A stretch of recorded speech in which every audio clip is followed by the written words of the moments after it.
Hi everybody, Coyote Heart here.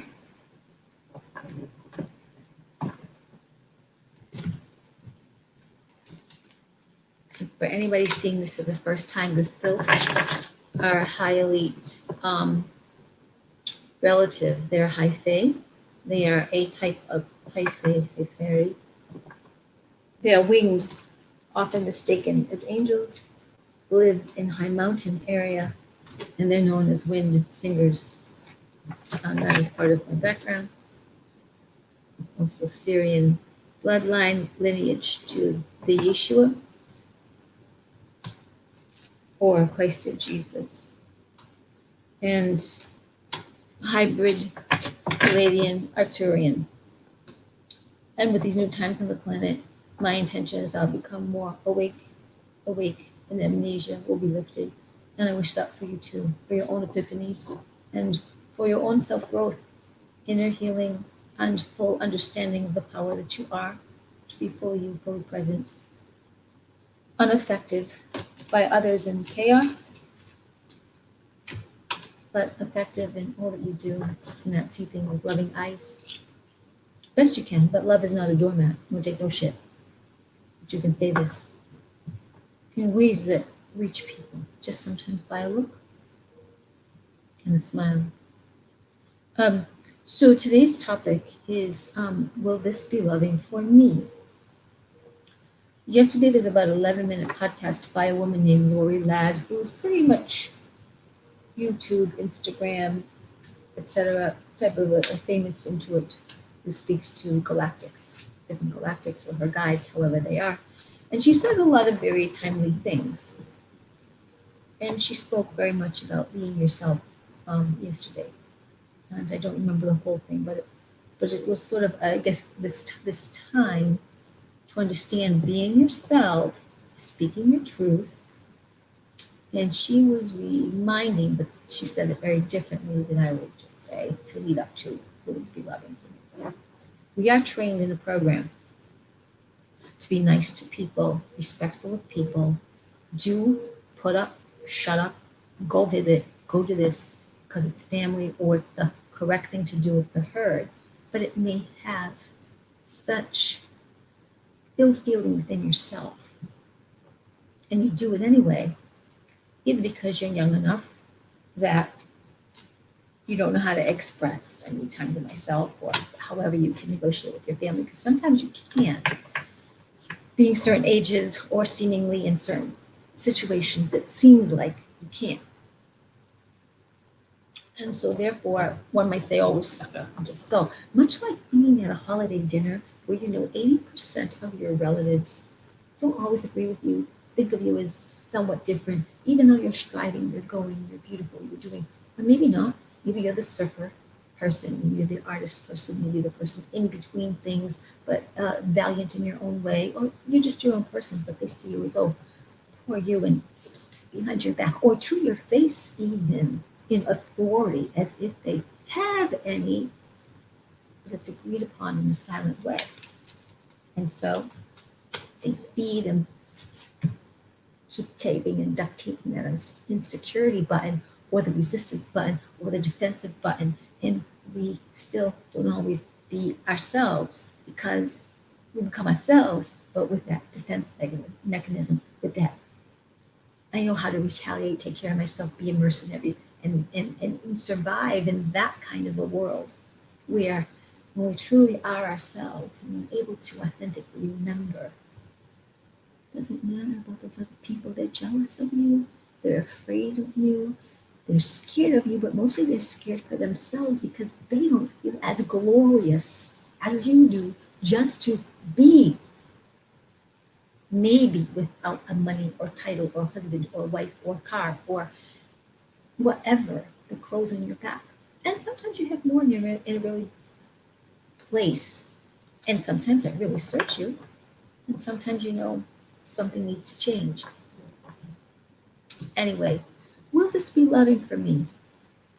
There's a very well-known man who's written several books, and I did meet him. He won't remember me because it was a long time in Sedona when he was first starting out to lecture, and his name is Joe Dispenza.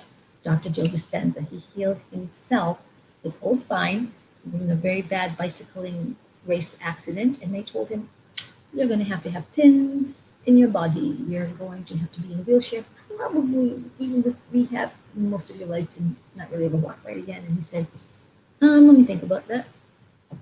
And he went, and for at least a good 6 weeks, maybe more, he lied in a particular position and he kept reconstructing his spine until he could reconstruct his spine without an emotional interruption, and had an experience called he healed himself. And you can believe it or not believe it, it's okay. It happened. And nothing can defy that he had doctors. He had went to 4 different doctors. He was a chiropractor himself. He went to 4 different doctors who said the same thing, and he healed. And he was very willed in perceiving and in visioning. He said he had nothing to lose because the other part of the result was wheelchair. He had nothing to lose to wait some time. And he did. And then within 10 weeks, 10, 11 weeks, he was back in a gym, and people wondered how he did it. Out of all this, there came a point where out of his 2 or 3 children, he has it seems like a favorite daughter, or one of his children that really get and want to get this attraction thing, this magnetic thing that we are. And she had expressed to him that she says to herself in making the decision, will this be loving for me?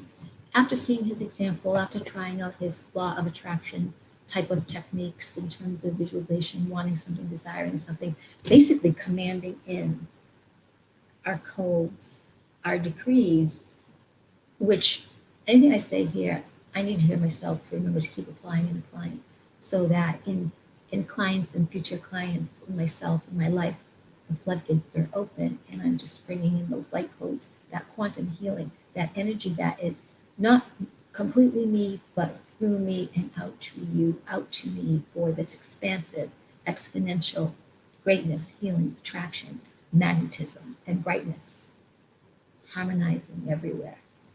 But she said, and she shared with her dad, because he asked her one day, so how come you're not doing blah, blah, blah, blah? Thought you'd like to do this XYZ with those people. And she said, Dad, I asked myself, will this be loving for me? Will this be loving for me to go to that event? Will it be loving for me to hang out with my friends at this time? Will it be loving for me to go get that? Will it be loving for me? How will I feel? How will it make me do? Hey, Moxie. So that's what this theme is, and maybe for myself today, because I have several things to do. Some of you may know I want to do a sidewalk moving sale, because I'm pulling things together, and some of those things are hard for me to pull together. I'm letting go a lot, and a few last minute things I might keep, and then if I can't take in my car, I'll let go of, in terms of art stuff. But even in art stuff, a lot of it I'm going to let go, but yeah. So I'm just thinking through what I need to do, and also it may rain here, so to have a sidewalk sale is going to be challenging, and then I'll have to bring everything in, and that's whatever. So I'm thinking about what days it will work for me. Sunday, Monday may still be rainy here. Tuesday looks great, but it won't rain all day. Sunday's much more rainy than Monday, so these are things I have to just plan for, go inside myself, and just go ahead. And if I make a mistake, I make a mistake. But I've got to make several posters. And yesterday when I started making posters, it didn't have the right energy. So those posters, I'm not going to use that verbiage. I may just use the other side and put the new verbiage on. And I'll also add some light language, light codes. And some of that might look like Reiki, but the fact is, there's really a lot of light codes on the planet, and they may be newer, but yet also they're ancient, but it's hard to explain. I think they're replacing a lot of old modalities. However, there's a lot of wisdom in the light codes that are coming on, and that I've seen in a couple that I'm using because I remember them. So today this came up for me, and I thought this might serve other people who ever listen to this. When we have to do something, whatever it is, will this be loving for me? In some cases, we'll have to move ahead for some things. And I won't name, just trying to think like, you may have a doctor's appointment that really is something you need to do. However, if they tell you you need an operation, you might ask yourself, will this be loving for me? Because there are other ways. There are other ways. It's just going to, if it resonates and feels like the right thing, rather than one out of fear and desperation, kind of thing. Yeah. So, and I can't speak to everyone in all situations, but it is something that, as we're on the planet right now, where we've just had a lunar eclipse, had this great big full moon, that it's a historical full moon on the planet. The energy shifts are great. There's still going to be a lot of junk coming up, but also a lot of truth coming up. And the mainstream media is going to phrase things somewhat like not the complete truth, but bringing in drips of possibilities, of, of other possibilities, when they're not really naming complete possibilities because it ties back to them hanging themselves. So, so it is there, but it always was there for us to research. Anyway, besides that, in the spiritual, practical, loving, and let me say one thing about spirituality. The invisible has existed millennium upon millennium. The all that is source energy, God, the infinite oneness, the creative mind, the force, whatever you want to call God, quote unquote, that energy is so old, not even the angels, not even the great ones, really know it's millennium upon millennium old. That's how wonderful we are and what we come from. I'm shuffling a few cards because I'd like to see what might be revealed. And I don't know if it's a message for myself. I wish it to be a message for the collective that will leave some wonderful, kind words, wonderful, kind thought for today, partnered with Will This Be Loving for Me? So, all right. Let me just put some old but everlasting grounding symbols, ones that bring in light, protect, and they transmute, they transcend all time, space, reality, all multiverses. Love, two of my codes. So many codes came at me about a week ago. I don't know, it was so many. I was like, so. What will be the best? What will be a kind message for us to hear today? I haven't done this in a while. I just had life experiences get in the way, and I needed time to not perform, be out there for others. I needed to do what I could do for me. So let this be a message that we can springboard from, that would help us today, that would be partnered with love for ourselves. If we love ourselves, if we're kind to ourselves, if we find some ways to look at situations a little bit like we're the other person, how can we see our planet and ourselves? What would be a message for us today too? So let's go with this. Fulfilling opportunities around the horizon. Fulfilling opportunities around the horizon and number 6. So it does mean get rid of negative energies and be ready to embrace something new. I don't have number 6 in front of me, do I? I do. I want to read it. Yeah. Rid your life of negative energy. And you can do anything. Connect with your guides. Form the vision in your mind.